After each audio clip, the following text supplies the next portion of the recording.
The City of Barrie has had multiple credit rating increases over the last number of years.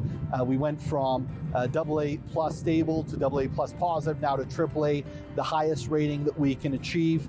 And this is just a good news story for the City of Barrie. It's belief that our management is in the right place, that our vision is the right going forward to keep our finances in place. It means lower debt costs for the City of Barrie on any outstanding debt that we have. It means the opportunity to gain more revenue when we look at partnering with the province and the feds, who will see this as just a great opportunity going forward. And I think overall it just gives us that respect in the marketplace to be able to lower costs and increase revenue that we've certainly sought for many, many years. There have also been some very good moves made by City Council, which is to reduce our operating expenses, not build a new City Hall, those types of things, and really focus on the things in the community in terms of infrastructure that need to be done.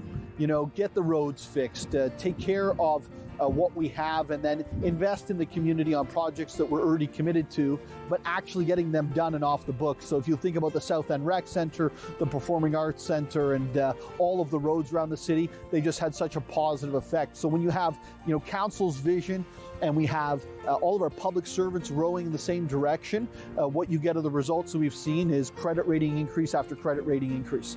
We've seen investments in Georgian College. I mean, these are some major large projects that we're proceeding with. By getting our fiscal house in order, we've been able to actually take those on.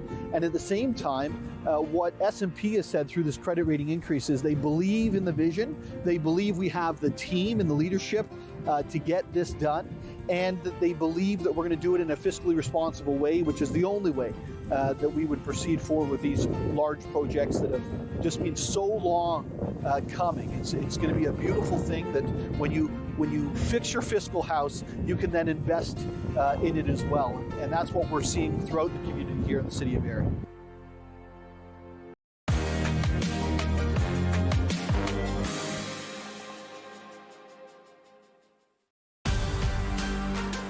Guys, we're going to start things off with not a new thing, but something the OHL is going back to, rumoredly, according to Jeff Merrick. The OHL draft will be held in June this year, live in Kingston.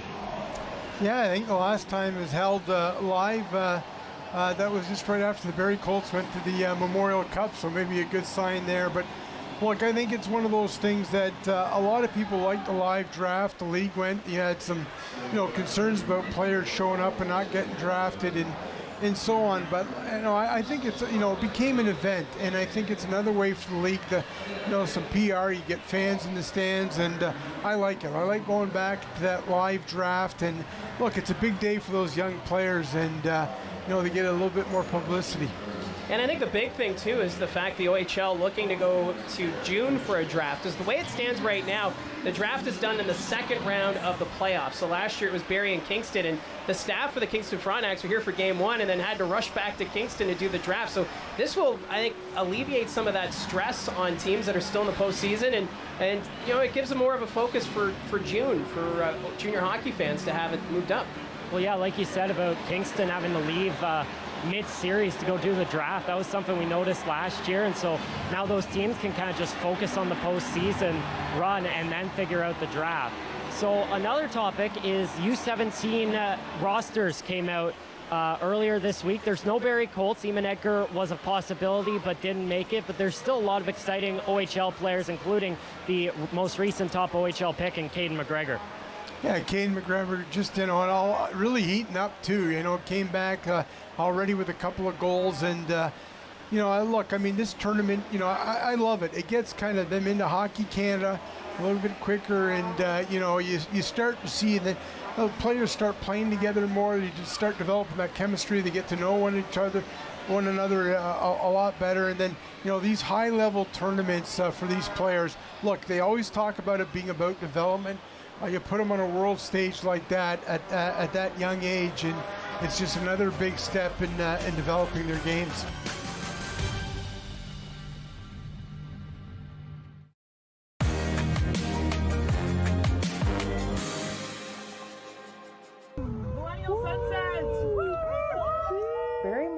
Millennials Meetup is a community that runs online, and it runs out of Facebook and Instagram predominantly. It is a group I basically created just one night after, kind of searching around the Barrie and local area. I was trying to find things to do where you can meet new people, and I was kind of struggling to find that. And so I decided one night to just kind of start something up of my own, with the whole goal is to find new friends, meet new people, and provide a third space to do that. We partner and support lots of different local venues and businesses, especially small businesses. As being kind of like a Barrie local, I've noticed a lot of places have closed over all the years, and people aren't really going out anymore since COVID, and people are also kind of scared to say hi. And I found people have been kind of more shelled up and staying at home since the pandemic. So with starting the group, I wanted to help kind of engage people to get back out in the community and support these awesome local venues and events that are currently existing, and also have them to have people to go and enjoy those venues and businesses and activities with. But really the goal is to get people off of the social media and come out to the events. That's really the best way to meet somebody and kind of test the waters with a new friendship or acquaintanceship or getting to know people, is by coming out in person and also having that shared activity and shared connection. As we all know, living in Barrie, it's pretty pricey these days. We've been looking at doing more charity type events where it's a pay what you can. So my next upcoming events I am doing as donation based, that's all 100% going to charities. So I'm going to work with the Gildas Club to do one next month with a acoustic karaoke that we've been trying to get launched up for the greater part of this year. I definitely want to continue to partner with even bigger brands and businesses in the local area to kind of help continue to grow the group.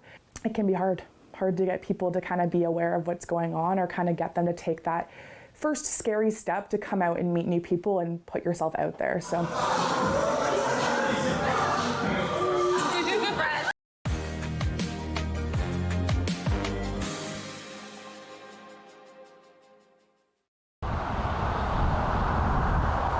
We're at the Barrie Public Library, and we're celebrating Waste Reduction Week with some of our waste staff here. And in addition to Waste Reduction Week, we're just talking today specifically about e-waste and how we can recycle that, keep it out of our landfill.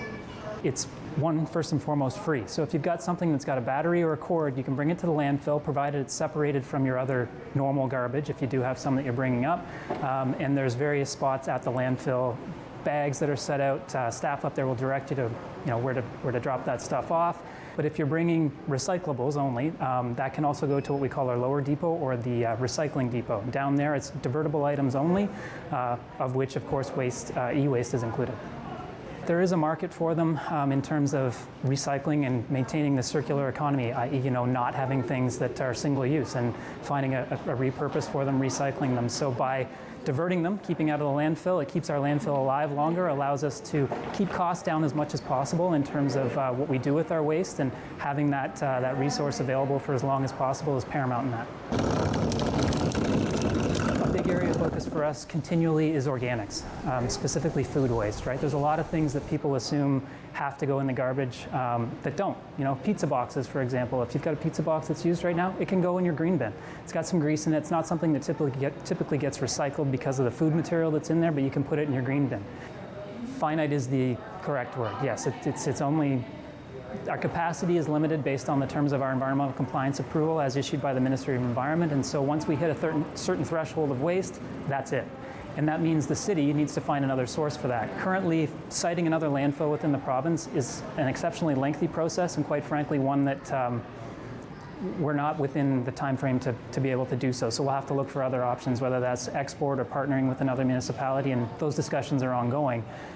But the point being, maintaining that existing resource in terms of the active landfill cell is paramount, and diversion plays a massive role in that. By keeping this stuff out of the landfill, we're saving resources in terms of city costs, and just doing the best we can for the environment too, so it's really important.